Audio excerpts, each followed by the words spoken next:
ಸ್ನೇಹಿತರೆ, ಮೀಡಿಯಾ ಮಾಸ್ಟರ್ಸ್ಗೆ ಸ್ವಾಗತ ಸುಸ್ವಾಗತ.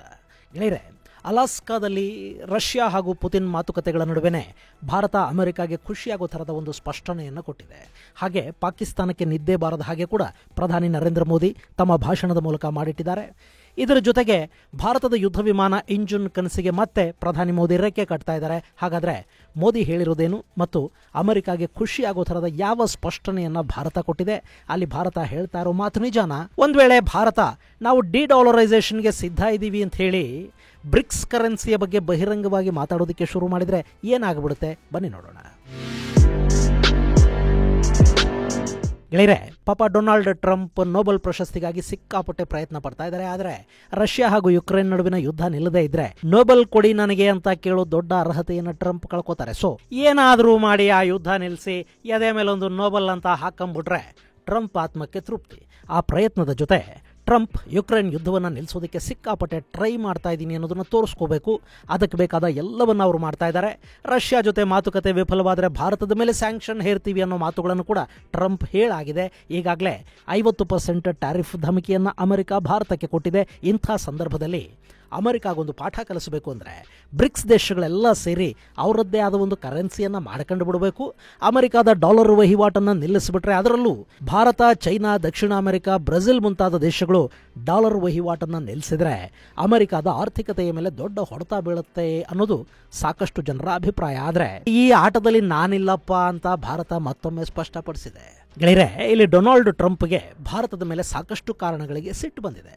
ಅದರಲ್ಲಿ ಒಂದು, ಭಾರತ ಪಾಕ್ ನಡುವೆ ಯುದ್ಧ ನಿಲ್ಲಿಸಿದ್ದು ಟ್ರಂಪೇ ಅಂತ ಭಾರತ ಹೇಳಲಿಲ್ಲ ಅನ್ನೋದು. ಹಾಗೆ ಅಮೆರಿಕಾದಲ್ಲಿನ ಡೀಪ್ ಸ್ಟೇಟ್ಗೆ ಭಾರತದಲ್ಲಿ ನರೇಂದ್ರ ಮೋದಿ ಸರ್ಕಾರ ಇರೋದು ಬೇಕಿಲ್ಲ. ಅವರು ಈ ಸರ್ಕಾರವನ್ನು ಪದಚ್ಯುತಗೊಳಿಸಿ ಇಲ್ಲಿ ರೆಜಿಮ್ ಬದಲಾವಣೆಗಾಗಿ ಸಾಕಷ್ಟು ವರ್ಷಗಳಿಂದ ಪ್ರಯತ್ನವನ್ನು ಮಾಡ್ತಾ ಇದ್ದಾರೆ. ಕಳೆದ ಚುನಾವಣೆಯಲ್ಲಿ ಏನೋ ಮಾಡಿಬಿಡ್ತೀವಿ ಅಂದ್ಕೊಂಡು ಸಾಕಷ್ಟು ಪ್ರಯತ್ನ ಪಟ್ಟರು. ಸಿಕ್ಕಾಪಟ್ಟೆ ಹಣ, ಇನ್ಫ್ಲೂಯೆನ್ಸು ಎಲ್ಲ ಖರ್ಚು ಮಾಡಿದ್ರು. ಆದರೆ ರೆಜಿಮ್ ಚೇಂಜ್ ಅನ್ನೋದು ಸಾಧ್ಯ ಆಗಲಿಲ್ಲ. ಆದರೆ ಪ್ರಯತ್ನಗಳೇನು ಇನ್ನೂ ನಿಂತಿಲ್ಲ. ಈಗಲೂ ಅಲ್ಲಿನ ಟ್ರಂಪ್ ಸರ್ಕಾರದ ಮೇಲೆ ಭಾರತದಲ್ಲಿನ ಸರ್ಕಾರವನ್ನು ಬದಲಾಯಿಸಬೇಕು ಅನ್ನೋ ಒತ್ತಡಗಳಿದ್ದೇ ಇವೆ. ಇನ್ನು ಮೂರನೆಯದ್ದು, ಭಾರತ ಅಮೆರಿಕದ ಟ್ರೇಡ್ ಡೀಲಲ್ಲಿ ಕುಲಾಂತರಿ ತಳಿಗಳು ಹಾಗೂ ಡೈರಿ ಪ್ರಾಡಕ್ಟ್ಗಳಿಗೆ ಭಾರತದಲ್ಲಿ ಅವಕಾಶವನ್ನು ಕೊಡೋದಿಲ್ಲ ಅಂತ ಹೇಳಿದೆ. ಇದು ಟ್ರಂಪ್ ಅಸಮಾಧಾನಕ್ಕಿರೋ ಮತ್ತೊಂದು ಕಾರಣ. ಅಮೆರಿಕದ ಅಗ್ರಿ ಇಂಡಸ್ಟ್ರಿ ತುಂಬ ದೊಡ್ಡದು. ಚೈನಾ ಒಂದು ಕಾಲಕ್ಕೆ ಅಮೆರಿಕದ ಆಹಾರ ಧಾನ್ಯಗಳ ದೊಡ್ಡ ಖರೀದಿದಾರ ದೇಶ ಆಗಿತ್ತು. ಆದರೆ ಅವರು ಕೂಡ ಈಗ ಅದನ್ನು ಕಡಿಮೆ ಮಾಡ್ತಾ ಇದ್ದಾರೆ. ಸೊ ಭಾರತದ ಮಾರುಕಟ್ಟೆ ತೆರೆಕೊಳ್ಳಿ ಅಂತ ಅಮೆರಿಕ ಬಯಸುತ್ತೆ. ಆಹಾರ ಧಾನ್ಯಗಳನ್ನು ಭಾರತದಲ್ಲಿ ಮಾರಾಟ ಮಾಡೋದಷ್ಟೇ ಅಲ್ಲ, ಅವರ ಕುಲಾಂತರಿ ತಳಿಗಳಿಗೆ ಕೂಡ ಭಾರತದ ಮಾರುಕಟ್ಟೆಯನ್ನು ಅಮೆರಿಕ ಬಯಸ್ತಾ ಇದೆ. ಅದನ್ನು ಬಿಟ್ಟುಕೊಟ್ರೆ ಭಾರತದ ಕೃಷಿ ಕ್ಷೇತ್ರ ಸಮಸ್ಯೆಗೀಡಾಗುತ್ತೆ. ಹೀಗಾಗಿ ಭಾರತ ಯಾವುದೇ ಕಾರಣಕ್ಕೂ ಕುಲಾಂತರಿ ತಳಿಗಳಿಗೆ ಮತ್ತು ಅಮೆರಿಕದ ಡೈರಿ ಪ್ರಾಡಕ್ಟ್ಗಳಿಗೆ ಭಾರತದ ಮಾರುಕಟ್ಟೆಯನ್ನು ತೆರೀತಾ ಇಲ್ಲ. ಇದೆಲ್ಲದರ ಜೊತೆಗೆ ಟ್ರಂಪ್ ಬ್ರಿಕ್ಸ್ ಅನ್ನೋದನ್ನು ಕೂಡ ಅಮೆರಿಕದ ವಿರುದ್ಧ, ಅಮೆರಿಕದ ಆರ್ಥಿಕತೆಯನ್ನ, ಯಾಜಮಾನ್ಯವನ್ನು ನಾಶ ಮಾಡೋದಕ್ಕೆ ಅಮೆರಿಕದ ಶತ್ರುಗಳು ಮಾಡಿಕೊಂಡ ಕೂಟ ಅಂತಲೇ ಭಾವಿಸ್ತಾರೆ. ಬ್ರಿಕ್ಸ್ ದೇಶಗಳು ತಮ್ಮದೇ ಕರೆನ್ಸಿ ಮಾಡಿಕೊಂಡ್ರೆ ಅಮೆರಿಕದ ಎಕಾನಮಿ ಹಾಳಾಗುತ್ತೆ ಅನ್ನೋ ಭಯ ಟ್ರಂಪ್ಗಿದೆ. ಆ ಕೂಟದಲ್ಲಿ ಚೈನಾ ಇದೆ. ಅವರಿಗೇನು ಹೇಳೋದಕ್ಕೆ ಅಮೆರಿಕಾಗೆ ಸಾಧ್ಯ ಆಗೋದಿಲ್ಲ. ಆದರೆ ಜಾಗತಿಕವಾಗಿ ಚೈನಾದಷ್ಟೇ ದೊಡ್ಡ ಮಾರುಕಟ್ಟೆ ಅನ್ನಿಸ್ಕೊಂಡಿರೋ ಭಾರತ ಕೂಡ ಬ್ರಿಕ್ಸ್ ಕೂಟದಲ್ಲಿರೋದನ್ನ ಟ್ರಂಪ್ ಸಹಿಸ್ತಾ ಇಲ್ಲ. ಇಂಥ ಕಾರಣಗಳೇ ಈಗ ಟ್ರಂಪ್ ಮತ್ತು ಭಾರತದ ನಡುವೆ ಒಂದು ಟ್ಯಾರಿಫ್ ವಾರ್ಗೆ ಕಾರಣ ಆಗ್ತಾ ಇರೋದು. ಇನ್ನು ಟ್ರಂಪ್ ಅನ್ನೋದನ್ನು ಹೊರತುಪಡಿಸಿ ಕೂಡ ಭಾರತಕ್ಕೆ ಅಮೆರಿಕ ಜೊತೆಗಿನ ಸಂಬಂಧಗಳು ದೀರ್ಘಕಾಲೀನವಾಗಿ ಉಳ್ಕೋಬೇಕಿದೆ. ಯಾಕೆಂದರೆ ಚೈನಾ ಯಾವ ಆ್ಯಂಗಲಲ್ಲೂ ನಂಬಿಕಸ್ಥ ಮಿತ್ರ ಆಗೋದಕ್ಕೆ ಸಾಧ್ಯನೇ ಇಲ್ಲ. ಇನ್ನು ಅಮೆರಿಕದ ಹೂಡಿಕೆಗಳು, ಟೆಕ್ನಾಲಜಿ ಇವೆಲ್ಲ ಕೂಡ ಭಾರತಕ್ಕೆ ಬೇಕಾಗುತ್ತವೆ. ಟ್ರಂಪ್ ಆಡಳಿತ ಅನ್ನೋದು ಇನ್ನು 3-3.5 ವರ್ಷ. ಆನಂತರ ಟ್ರಂಪ್ ಬದಲಾಗಬೇಕಾಗತ್ತೆ. ಯಾವುದೇ ದೇಶದಲ್ಲಿ ಸರ್ಕಾರಗಳು, ನಾಯಕರು, ಆಡಳಿತಗಳು ಬದಲಾಗ್ತಾ ಇರುತ್ತವೆ. ಆದರೆ ದೇಶಗಳ ಹಾಗೆ ಇರುತ್ತವೆ ಮತ್ತು ದೇಶಗಳ ಜೊತೆಗಿನ ಸಂಬಂಧಗಳನ್ನು ಮುಂದುವರಿಸಬೇಕಾದ ಅಗತ್ಯ ಇರುತ್ತೆ. ಸೊ ಭಾರತ ತಾತ್ಕಾಲಿಕ ಸಮಸ್ಯೆಗಳ ಕಾರಣಕ್ಕಾಗಿ ಅಮೆರಿಕದ ಸಂಬಂಧಗಳನ್ನು ಕೆಡಿಸ್ಕೊಳ್ಳೋದಿಲ್ಲ. ಅದು ಬುದ್ಧಿವಂತಿಕೆ ಕೂಡ ಅಲ್ಲ. ಹಾಗಂತ ಅಮೆರಿಕಾಗೆ ಭಾರತ ಬಗ್ಗೋದು ಇಲ್ಲ. ಈ ಹಿನ್ನೆಲೆಯಲ್ಲಿ ಇತ್ತೀಚೆಗೆ ಮತ್ತೆ ಶುರುವಾಗಿದ್ದದ್ದು ಬ್ರಿಕ್ಸ್ ಕರೆನ್ಸಿಯನ್ನು ಶುರು ಮಾಡಿಬಿಡೋಣ ಅನ್ನೋ ಒಂದು ವಾದ. ಅದನ್ನು ಮುನ್ನೆಲೆಗೆ ತಂದದ್ದು ಬ್ರೆಜಿಲ್ನ ಅಧ್ಯಕ್ಷ ಲೂಲಾ. ಗೆಳೆಯರೆ, ಇಲ್ಲಿ ಭಾರತದ ಮೇಲೆ ಹೇಗೆ ಟ್ರಂಪ್ 50% ಟ್ಯಾರಿಫ್ ಧಮಕಿಯನ್ನು ಹಾಕಿದಾರೋ ಹಾಗೆ ಬ್ರೆಜಿಲ್ ಕೂಡ 50% ಟ್ಯಾರಿಫ್ ಅನ್ನು ಹೇರಿಸಿಕೊಂಡಿದೆ. ಹೀಗಾಗಿ ಬ್ರಿಕ್ಸ್ ದೇಶಗಳು ಒಂದಾಗಿ ಅಮೆರಿಕಾನ ಎದುರಿಸಬೇಕು ಅಂತ ಲೂಲಾ ಹೇಳ್ತಾ ಇದ್ದಾರೆ. ಅದರ ಭಾಗವಾಗಿ ಮೊನ್ನೆ ಬ್ರಿಕ್ಸ್ ಕರೆನ್ಸಿ ಹಾಗೂ ಡಿ-ಡಾಲರೈಸೇಷನ್ ಮಾತನ್ನು ಅವರು ಮಾತಾಡಿದ್ದಾರೆ. ಆದರೆ ಭಾರತ ನಮಗೆ ಅಂಥ ಯಾವ ಉದ್ದೇಶನೂ ಇಲ್ಲ ಅಂತ ಸ್ಪಷ್ಟವಾಗಿ ಹೇಳಿದೆ.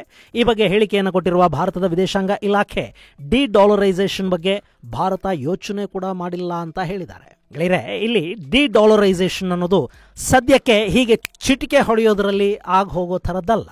ಇನ್ನು ಇಡೀ ಜಗತ್ತು ಇಂಟರ್ ಡಿಪೆಂಡೆಂಟ್ ಆಗಿದೆ ಮತ್ತು ಜಗತ್ತಿನ ಕೆಲ ದೇಶಗಳಿಗೆ ಅಮೆರಿಕಾದ ಮೇಲಿನ ಡಿಪೆಂಡೆನ್ಸಿ ಅನ್ನೋದು ತುಸು ಹೆಚ್ಚು ಕೂಡ ಇದೆ. ಚೈನಾದಂಥ ದೇಶ, ರಷ್ಯಾದಂಥ ದೇಶಗಳು ಈಗಾಗಲೇ ಬೆಳೆಸ್ಕೊಂಡಿರೋ ಶಕ್ತಿಯ ಮೇಲೆ ಡಾಲರ್ ವಿರುದ್ಧ ನಿಂತರೂ ನಿಲ್ಲಬಹುದು. ಆದರೆ ಭಾರತಕ್ಕೆ ಇನ್ನೂ ಅಂಥ ಶಕ್ತಿ ಬಂದಿಲ್ಲ. ಚೈನಾ ಕೂಡ ಡಿ-ಡಾಲರೈಸೇಷನ್ ಅಂತ ಹೋಗ್ಬಿಟ್ರೆ ಚೈನಾದಲ್ಲಿನ ವಿದೇಶಿ ಹೂಡಿಕೆಗಳೇನಿವೆ ಅವು ವಾಪಸ್ಸು ಹೋಗೋ ಸಾಧ್ಯತೆಗಳಿರ್ತವೆ. ಹಾಗೇನಾದ್ರೂ ಆದ್ರೆ ಚೈನಾ ತನ್ನ ಕೈಗಾರಿಕಾ ಕ್ಷೇತ್ರದ ಮೇಲಿನ ಸುಮಾರು 40% ಬಂಡವಾಳವನ್ನು ಕಳ್ಕೋಬೇಕಾಗಿ ಬರುತ್ತೆ. ಹೀಗಾಗಿ ಚೈನಾ ಕೂಡ ನೇರವಾಗಿ ಅಂಥ ಧೈರ್ಯವನ್ನು ಮಾಡೋದಿಲ್ಲ. ಇನ್ನು ಭಾರತದ ವಿಷಯಕ್ಕೆ ಬರೋದಾದ್ರೆ, ನಮ್ಮಲ್ಲಿ ದೊಡ್ಡ ಪ್ರಮಾಣದ ನ್ಯಾಚುರಲ್ ರಿಸೋರ್ಸ್ ಇಲ್ಲ. ಭಾರತ ಇನ್ನೂ ಕೂಡ ಜಾಗತಿಕ ಫ್ಯಾಕ್ಟರಿ ಅನ್ನಿಸ್ಕೊಳ್ಳೋದ್ರಲ್ಲಿ ಹಿಂದೆ ಬಿದ್ದಿದೆ. ನಾವು ತೈಲವನ್ನು ಆಮದು ಮಾಡ್ಕೊಳ್ತೀವಿ, ರಸಗೊಬ್ಬರ ಆಮದಾಗಬೇಕು, ರೇರ್ ಅರ್ತ್ ಮ್ಯಾಗ್ನೆಟ್ಸ್ಗಾಗಿ ಚೈನಾ ಮೇಲೆ ಡಿಪೆಂಡ್ ಆಗಿದ್ದೀವಿ. ನಮ್ಮಲ್ಲಿ ರೇರ್ ಅರ್ತ್ ಮಿನರಲ್ಸ್ ಸಿಕ್ಕಿದ್ರೂ ಕೂಡ ಅದನ್ನು ಸಂಸ್ಕರಿಸೋದಕ್ಕೆ ಬೇಕಾದ ಸಂಪೂರ್ಣ ಟೆಕ್ನಾಲಜಿ ನಮ್ಮ ಬಳಿ ಇಲ್ಲ.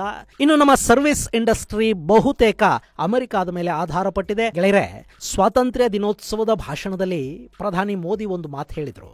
ಭಾರತ ಕಳೆದ 40-50 ವರ್ಷಗಳ ಹಿಂದೆನೇ ಸೆಮಿಕಂಡಕ್ಟರ್ ತಯಾರಿ ಬಗ್ಗೆ ಯೋಚನೆ ಮಾಡಿತ್ತು. ಆ ಬಗ್ಗೆ ಒಂದಷ್ಟು ಫೈಲುಗಳು ಸಿದ್ಧ ಆದವು, ಯೋಜನೆಗಳು ಸಿದ್ಧ ಆದವು. ಆದರೆ ಇಡೀ ಜಗತ್ತಿವತ್ತು ಸೆಮಿಕಂಡಕ್ಟರ್ಗಳನ್ನು ಮಾಡ್ಕೊಳ್ತಾ ಇದ್ರು. ತೈವಾನ್, ಚೈನಾದಂಥ ದೇಶಗಳು ಸೆಮಿಕಂಡಕ್ಟರ್ ಕ್ಷೇತ್ರದ ದಿಗ್ಗಜಗಳಾಗಿ ಬೆಳೀತಾ ಇದ್ರೂ ಕೂಡ ಭಾರತ ಇದುವರೆಗೆ ಸೆಮಿಕಂಡಕ್ಟರ್ ತಯಾರಿಯ ಬಗ್ಗೆ ಸಂಪೂರ್ಣ ಗಮನವನ್ನು ಕೊಡೋದಿಕ್ಕಾಗಲಿ, ಆ ಕ್ಷೇತ್ರದಲ್ಲಿ ದೊಡ್ಡ ಮಟ್ಟದ ಸಾಧನೆಯನ್ನ ಮಾಡೋದಿಕ್ಕಾಗಲಿ ಸಾಧ್ಯ ಆಗಿರಲಿಲ್ಲ. ಇತ್ತೀಚೆಗೆ ಅದು ಶುರುವಾಗಿದೆ ಅನ್ನೋ ಮಾತದು. ನಮ್ಮಲ್ಲಿ ಟೆಕ್ನಾಲಜಿಯ ವಿಷಯದಲ್ಲಿ ನಾವು ಇಷ್ಟು ಹಿಂದೆ ಬಿದ್ದಿದ್ದೀವಿ. ಇನ್ನು ದೊಡ್ಡ ಮಟ್ಟದಲ್ಲಿ ನಮ್ಮ ಹತ್ರ ಇರೋದು ಜನಸಂಖ್ಯೆ. ಅದರಲ್ಲೂ ಆ ಜನಸಂಖ್ಯೆಯಲ್ಲಿ ಕೂಡ 80 ಕೋಟಿ ಜನಕ್ಕೆ ಉಚಿತ ಆಹಾರವನ್ನು ಸರ್ಕಾರವೇ ಒದಗಿಸಬೇಕು. ಭಾರತಕ್ಕೆ ಸ್ವಾತಂತ್ರ್ಯ ಒಂದು 79 ವರ್ಷಗಳ ನಂತರ ಕೂಡ ನಮ್ಮ ಪರಿಸ್ಥಿತಿ ಇದು. ಹೀಗಿರುವಾಗ ಡಿ-ಡಾಲರೈಸೇಷನ್ ಅಂತ ಹೇಳ್ತಾ ಅಮೆರಿಕಾದ ಕೆಂಗಣ್ಣಿಗೆ ಭಾರತ ಯಾಕೆ ಗುರಿ ಆಗಬೇಕು? ಹಾಗಾದ್ರೆ ಭಾರತ ಡಿ-ಡಾಲರೈಸೇಷನ್ಗೆ ರೆಡಿನೇ ಇಲ್ವಾ? ಗೆಳೆಯರೆ, ರೆಡಿನೇ ಇಲ್ಲ ಅನ್ನೋದಾಗಿದ್ರೆ ವಸ್ತು ಅಕೌಂಟ್ಗಳನ್ನು ಭಾರತ ಮಾಡಿಕೊಂಡಿರೋದು ಯಾಕೆ? ರೂಪಾಯಿಯಲ್ಲಿ ಅಂತಾರಾಷ್ಟ್ರೀಯ ವ್ಯಾಪಾರವನ್ನು ಮಾಡೋದಕ್ಕೆ ಪ್ರಯತ್ನಗಳನ್ನು ನಿರಂತರವಾಗಿ ಪಡ್ತಾ ಇರೋದು ಯಾಕೆ? ಸಾಧ್ಯವಾದಷ್ಟು ನಮ್ಮ ವ್ಯಾಪಾರ ಪಾಲುದಾರ ದೇಶಗಳ ಜೊತೆ ಆಯಾ ದೇಶಗಳ ಕರೆನ್ಸಿಲೇ ವಹಿವಾಟನ್ನು ಮಾಡೋ ಪ್ರಯತ್ನವನ್ನು ಭಾರತ ಯಾಕೆ ಮಾಡ್ತಾ ಇದೆ? ಭಾರತ ಒಂದೇ ಅಲ್ಲ, ಈ ಕೆಲಸವನ್ನ ಬ್ರಿಕ್ಸ್ ದೇಶಗಳೆಲ್ಲ ಮಾಡ್ತಾ ಇವೆ. ಆದರೆ ಡಿ-ಡಾಲರೈಸೇಷನ್ ಮಾಡಿಕೊಂಡು ಬಿಡೋಣ, ಡಾಲರ್ ಬಳಕೆಯನ್ನು ನಿಲ್ಲಿಸಿ ಬಿಡೋಣ ಅಂತೆಲ್ಲ ಬಹಿರಂಗವಾಗಿ ಯಾರೂ ಮಾತಾಡೋದಕ್ಕೆ ಹೋಗೋದಿಲ್ಲ. ಅದು ಬುದ್ಧಿವಂತಿಕೆಯ ಲಕ್ಷಣ ಕೂಡ ಅಲ್ಲ. ಭಾರತ ಕೂಡ ಅದನ್ನೇ ಮಾಡಿದೆ. ಬ್ರೆಜಿಲ್ ಅಧ್ಯಕ್ಷರ ಬ್ರಿಕ್ಸ್ ಕರೆನ್ಸಿಯ ಮಾತು ಬಂದಾಗ ನಾವು ಡಿ-ಡಾಲರೈಸೇಷನ್ ಪರ ಇಲ್ಲ, ಆ ಬಗ್ಗೆ ನಾವು ಯೋಚನೆ ಕೂಡ ಮಾಡಿಲ್ಲ, ಮಾಡೋದೂ ಇಲ್ಲ ಅಂತ ಭಾರತದ ವಿದೇಶಾಂಗ ಇಲಾಖೆ ಸ್ಪಷ್ಟವಾಗಿ ಹೇಳಿದೆ. ಅಲ್ಲಿಗೆ ಅಮೆರಿಕ ಕೂಡ ಖುಷಿಯಾಗತ್ತೆ.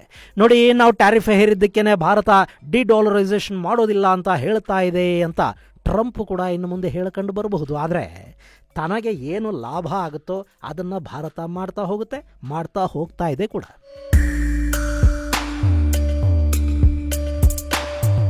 ಇನ್ನು ಇದೇ ಮಾತನ್ನ ಪ್ರಧಾನಿ ನರೇಂದ್ರ ಮೋದಿ ಕೂಡ ತಮ್ಮ ಸ್ವಾತಂತ್ರ್ಯೋತ್ಸವದ ಭಾಷಣದಲ್ಲಿ ಹೇಳಿದ್ದಾರೆ. ಅಂತಾರಾಷ್ಟ್ರೀಯ ಒತ್ತಡಗಳು, ಇಂಟರ್ನ್ಯಾಷನಲ್ ಕೋರ್ಟ್ ಕೊಟ್ಟ ತೀರ್ಪಿನ ನಡುವೆ ಕೂಡ ಸಿಂಧೂ ನದಿಯ ನೀರಿನ ಒಪ್ಪಂದವನ್ನು ಭಾರತ ಅಮಾನತ್ತಿನಲ್ಲೇ ಮುಂದುವರಿಸುತ್ತೆ ಅನ್ನೋದನ್ನ ಸ್ಪಷ್ಟಪಡಿಸಿರುವ ಪ್ರಧಾನಿ ನರೇಂದ್ರ ಮೋದಿ ನೀರು ಮತ್ತು ರಕ್ತ ಒಟ್ಟೊಟ್ಟಿಗೆ ಹರಿಯೋದಕ್ಕೆ ಸಾಧ್ಯವಿಲ್ಲ ಅನ್ನೋ ತಮ್ಮ ಮಾತನ್ನ ಪುನರುಚ್ಚರಿಸಿದ್ದಾರೆ. ಆ ಮೂಲಕ ಪಾಕಿಸ್ತಾನಕ್ಕೊಂದು ಎಚ್ಚರಿಕೆಯನ್ನು ಕೂಡ ಕೊಟ್ಟಿದ್ದಾರೆ. ಗೆಳೆಯರೆ, ಇತ್ತೀಚೆಗೆ ಸಿಂಧೂ ನದಿಯ ನೀರು ಮತ್ತು ಪಶ್ಚಿಮದ ನದಿಗಳು ಅಂದ್ರೆ ಸಿಂಧೂ ನದಿ ಒಪ್ಪಂದದ ಪ್ರಕಾರ ಪಾಕಿಸ್ತಾನಕ್ಕೆ ಹರಿಬೇಕಿದ್ದ ನದಿಗಳ ಮೇಲೆ ಭಾರತ ನಿರ್ಮಾಣ ಮಾಡಿರುವ ಜಲವಿದ್ಯುತ್ ಯೋಜನೆಗಳಿಗೆ ಸಂಬಂಧಪಟ್ಟ ಹಾಗೆ ಪಾಕಿಸ್ತಾನ ಅಂತಾರಾಷ್ಟ್ರೀಯ ನ್ಯಾಯಾಲಯಕ್ಕೆ ಮನವಿಯೊಂದನ್ನು ಸಲ್ಲಿಸಿತ್ತು. ಈ ಸಿಂಧೂ ನದಿ ನೀರಿನ ಒಪ್ಪಂದ ಏನು ಅನ್ನೋ ಬಗ್ಗೆ ನಾನು ಈ ಹಿಂದಿನ ಸಾಕಷ್ಟು ವಿಡಿಯೋಗಳಲ್ಲಿ ವಿವರವಾಗಿ ಹೇಳಿದ್ದೀನಿ.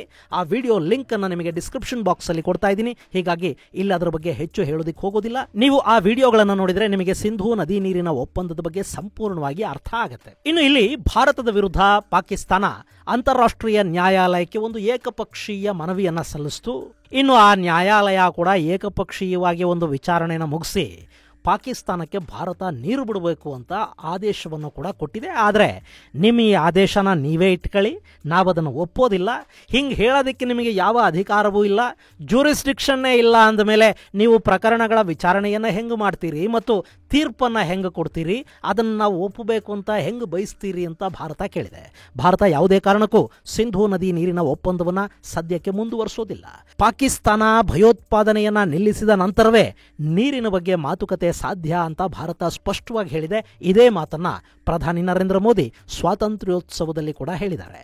ಪಾಕಿಸ್ತಾನದ ಜೊತೆ ಯಾವುದೇ ಮಾತುಕತೆಗಳಿಗೆ ನಾವು ಸಿದ್ಧ ಇಲ್ಲ, ನಮಗೆ ಮಾತುಕತೆಗಳು ಇಷ್ಟಾನೂ ಇಲ್ಲ, ಬೇಕಾಗೂ ಇಲ್ಲ ಅನ್ನೋದನ್ನು ಭಾರತ ಸ್ಪಷ್ಟಪಡಿಸಿದೆ. ಇದರ ಜೊತೆ 5ನೇ ತಲೆಮಾರಿನ ಯುದ್ಧ ವಿಮಾನಗಳ ಖರೀದಿಗೆ ಸಂಬಂಧಪಟ್ಟ ಹಾಗೆ ಅಮೆರಿಕ ಹಾಗೂ ರಷ್ಯಾಗಳ ಒತ್ತಡ, ಯುದ್ಧ ವಿಮಾನ ಎಂಜಿನ್ಗಾಗಿ ಅಮೆರಿಕದ GE ಕಂಪನಿಯ ಮೇಲೆ ಭಾರತದ ನಿರ್ಭರತೆ, ಇವೆಲ್ಲವುಗಳ ನಡುವೆ ಭಾರತ ತನ್ನದೇ ಆದ ಯುದ್ಧ ವಿಮಾನ ಎಂಜಿನ್ ಅನ್ನು ತಯಾರು ಮಾಡಬೇಕು ಅನ್ನೋ ಕರೆಯನ್ನು ಕೂಡ ಪ್ರಧಾನಿಗಳು ಕೊಟ್ಟಿದ್ದಾರೆ. ಆದರೆ ಆ ಎಂಜಿನ್ ತಯಾರಿಗೆ ಬೇಕಾದ ಆರ್ಥಿಕ ಅನುದಾನವನ್ನು ಸರ್ಕಾರ ಎಷ್ಟರ ಮಟ್ಟಿಗೆ ಕೊಡುತ್ತೆ ಗೊತ್ತಿಲ್ಲ. ಗೆಳೆಯರೆ, ಭಾರತ ಇಷ್ಟು ವರ್ಷಗಳಾದರೂ ಒಂದು ಸ್ವದೇಶಿ ಎಂಜಿನ್ ಅನ್ನು ತಯಾರು ಮಾಡಿಕೊಳ್ಳೋದಕ್ಕೆ ಸಾಧ್ಯ ಆಗಿಲ್ಲ ಅನ್ನೋದಿದೆಯಲ್ಲ, ಇದು ನಿಜಕ್ಕೂ ಮುಜುಗರಕ್ಕೀಡು ಮಾಡೋ ವಿಷಯನೇ. ಯುದ್ಧ ವಿಮಾನ ಇಂಜಿನ್ ತಯಾರಿಕೆಗೆ ನಮಗಾಗ್ತಾ ಇರೋ ದೊಡ್ಡ ಸಮಸ್ಯೆ ಅಂದರೆ ಮೆಟಲರ್ಜಿ ತಂತ್ರಜ್ಞಾನದ್ದು. ಇಲ್ಲಿ ಫೈಟರ್ ಜೆಟ್ ಇಂಜಿನ್ ಕಡಿಮೆ ತೂಕವನ್ನು ಹೊಂದಿರಬೇಕು, ಹೆಚ್ಚು ಶಕ್ತಿಶಾಲಿಯಾಗಿರಬೇಕು, ಹೀಟ್ ರೆಸಿಸ್ಟೆನ್ಸ್ ಅನ್ನು ಹೊಂದಿರಬೇಕು. ನಮ್ಮ ಕಾವೇರಿ ಕೂಡ ಸಂಪೂರ್ಣವಾಗಿ ಯಶಸ್ಸನ್ನು ಪಡೆಯದೇ ಇರೋದಕ್ಕೆ ಕಾರಣ ಅದರ ತೂಕ. ಸೊ ಈ ಕಡಿಮೆ ತೂಕದ, ಹೆಚ್ಚು ಶಕ್ತಿಶಾಲಿಯಾದ, ಅತಿ ಹೆಚ್ಚು ಹೀಟನ್ನು ತಡೆಯಬಲ್ಲ ಇಂಜಿನ್ ಒಂದನ್ನು ತಯಾರು ಮಾಡ್ಕೋಬೇಕು ಅಂದರೆ ಲೋಹಶಾಸ್ತ್ರದ ಟೆಕ್ನಾಲಜಿ ನಮಗೆ ಬೇಕು. ಅದನ್ನು ಯಾವ ದೇಶವೂ ಭಾರತದ ಜೊತೆ ಹಂಚಿಕೆ ಮಾಡಿಕೊಳ್ಳೋದಿಲ್ಲ.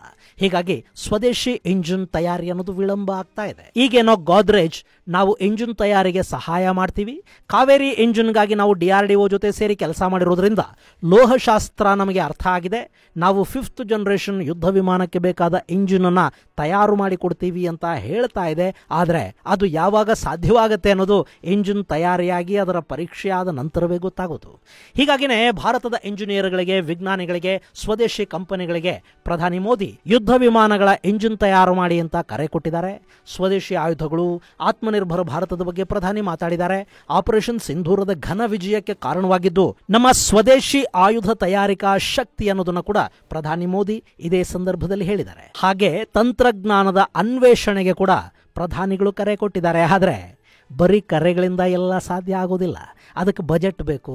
ರಿಸರ್ಚ್ಗಾಗಿ ಭಾರತದ ಸರ್ಕಾರ ಇನ್ನಷ್ಟು ಹಣವನ್ನು ತನ್ನ ಬಜೆಟ್ ಅಲ್ಲಿ ಮೀಸಲಿಡೋ ಅಭ್ಯಾಸವನ್ನು ಬೆಳೆಸ್ಕೋಬೇಕು. ಇದು ಗೆಳೆಯರೆ, ಭಾರತ ಡಿ-ಡಾಲರೈಸೇಷನ್ಗೆ ನೋ ಅಂತ ಹೇಳಿರೋದು ಮತ್ತು ಶತ್ರು ದೇಶಕ್ಕೆ ಎಚ್ಚರಿಕೆಯನ್ನು ಕೊಟ್ಟಿರೋದರ ಕುರಿತಾದ ಒಂದಷ್ಟು ಮಾಹಿತಿ. ಮುಂದಿನ ಸಂಚಿಕೆಯಲ್ಲಿ ಮತ್ತಷ್ಟು ವಿಶೇಷಗಳ ಜೊತೆ ಮತ್ತೆ ಭೇಟಿಯಾಗೋಣ. ಅಲ್ಲಿವರೆಗೆ ಜೈ ಹಿಂದ್, ಜೈ ಕರ್ನಾಟಕ.